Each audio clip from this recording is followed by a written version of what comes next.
என பாதாள குழியிலும் ஆழ்களிலும் வைத்தேன். உங்களுடைய கோபம் என்மேல் உங்களுடைய கோபம் என்னை இருசிச்சு உங்களுடைய அலைகள் எல்லாவற்றையும் என்னை வருத்தப்படுத்தினேன். எனக்கு அறிமுகமானவர்கள் எனக்கு தூரமாக விலகி என்னை அவர்களுக்கு அலுவலகமாக்கி நான் வெளியே புறப்பட கூடாதபடி அடையப்பட்டிருந்தேன்.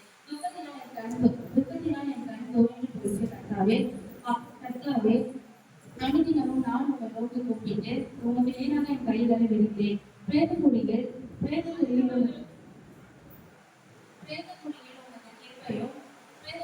கிருபையும் ஆழத்தில் உமது உண்மையும் விவரிக்கப்படுவோம். இருளில் உமது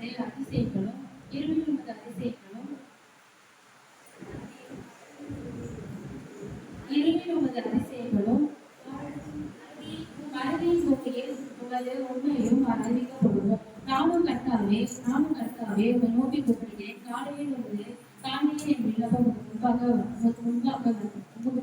வரும். கர்த்தாவே என் ஆத்மாவை தள்ளிவிடுகிறேன்.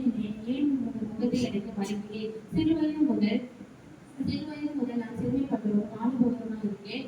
உம்மால் வரும் கேடுகள் என் மேல் வருகிறது. நான் மனக்கசந்து போகிறேன்.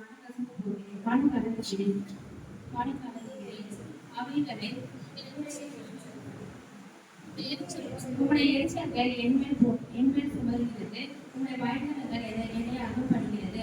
அவைகளால் ஒரு சடையை படுத்துவது என்னை வளர்ச்சி செய்கிறார்கள். சிநேகிதனையும் தோழனையும் எனக்கு தூரமாக விளக்கினீர்.